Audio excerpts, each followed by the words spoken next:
नमस्कार। भारत के गौरव पॉडकास्ट के ऐतिहासिक किस्से के संस्करण में आपका स्वागत है। आप गौरव जायसवाल को सुन रहे हैं।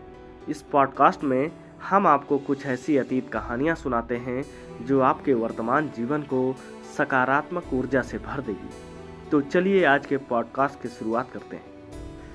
आज के पॉडकास्ट में कहानी सैन्य शक्ति में प्रबल यूनानी राजा सिकंदर को अल्प सैन्य शक्ति के साथ कड़ी टक्कर देने वाले पंजाब में झेलम से चेनाब नदी तक के क्षेत्र के शासक वीर राजा पोरस की। पोरस एक महान शक्तिशाली राजा थे जिन्हें अपनी मिट्टी से अत्यंत प्रेम था और उनके सैनिकों में वफादारी। पोरस एक छोटे से राज्य के शासक होने के बाद भी आसपास के राज्यों से कई ज्यादा मजबूत थे।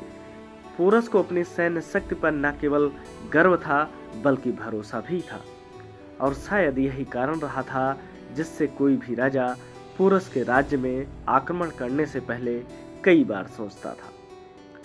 वहीं दूसरी ओर एक राजा लगातार युद्ध के आधार पर विश्व विजय के सपने को लेकर अपने शासन का क्षेत्रफल बढ़ाता जा रहा था।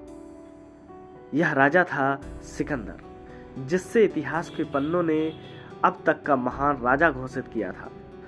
सिकंदर इस विजय यात्रा में ईरान सहित कई अन्य देशों को हराते हुए अब भारत आ पहुंचा था। यह दौर 326 ईसा पूर्व का था, जहां एक तरफ सिकंदर की बढ़ती यात्रा के साथ कई राज्यों के तमाम शासक बिना लड़े ही उसके सामने घुटने टेक दे रहे थे। वहीं दूसरी ओर पोरस की जीवनी में एक नई शौर्य गाथा लिखे जाने की शुरुआत हो चुकी थी। सिकंदर के मंसूबों से बेखबर पोरस एक आम समय की तरह ही अपने राज्य को चला रहे थे, लेकिन तभी खबर मिली कि पोरस के राज्य के साथ स्थित तक्षशिला के राजा ने सिकंदर के आगे घुटने टेक दिए हैं और अब सिकंदर अपने राज्य विस्तार के लिए पोरस के राज्य की तरफ रुख करने वाला है। राजा पोरस ने यह सुनते ही युद्ध का ऐलान कर दिया। इस फैसले को लेकर मंत्रिमंडल में खूब चर्चा हुई। कईयों ने अपनी राय रखी कि ऐसा करना राज्य के लिए हितकारी नहीं होगा, क्योंकि अभी तक कई शासकों ने बिना लड़े ही सिकंदर के सामने हार कबूल कर ली है, और जिन्होंने सिकंदर का सामना करने का साहस किया उनका और उनके राज्यों का बहुत बुरा हश्र हुआ। इन सब के बाद अब सबकी नज़र पोरस पर टिकी थी, लेकिन पोरस की आंखों में राज्य की सुरक्षा का दायित्व था। वे अपने फैसले से पीछे नहीं हटने वाले थे। ऐसे में पोरस ने युद्ध की तैयारी का ऐलान किया, जिसे सुनकर राज्य में हड़कंप मच गया।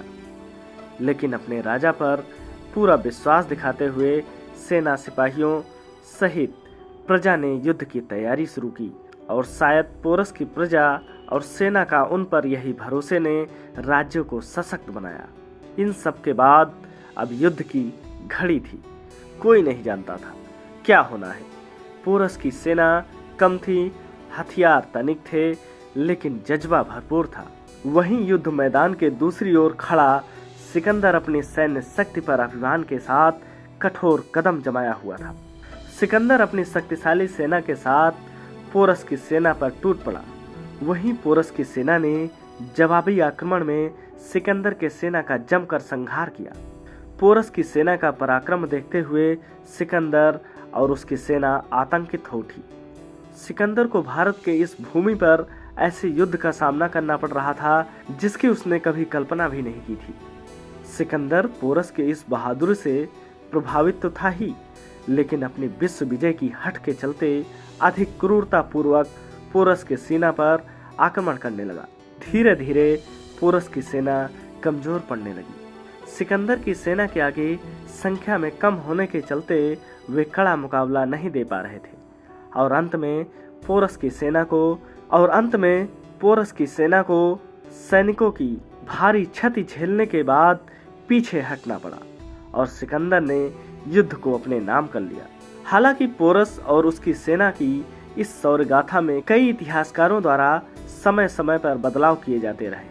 सभी इस कहानी में अपनी प्रतिक्रिया जोड़ते रहे, लेकिन अंतिम सच यही था कि पोरस द्वारा लड़ा गया यह युद्ध सिकंदर पूरी जिंदगी नहीं भूल पाया, और विराम के रूप में सिकंदर ने पोरस से दोस्ती का हाथ बढ़ाया। बाद में जब सिकंदर ने पोरस से पूछा कि तुम्हारे साथ कैसा बर्ताव किया जाना चाहिए।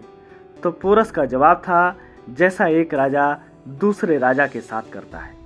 तो यह था भारत में जन्मे विराट राजा पोरस के बड़े इतिहास से जुड़ा एक छोटा सा किस्सा, जिससे हमें यह समझ आता है कि कोई लक्ष्य मनुष्य के साहस से बड़ा नहीं होता। असल में हारता वही है जो चुनौतियों से लड़ता नहीं है।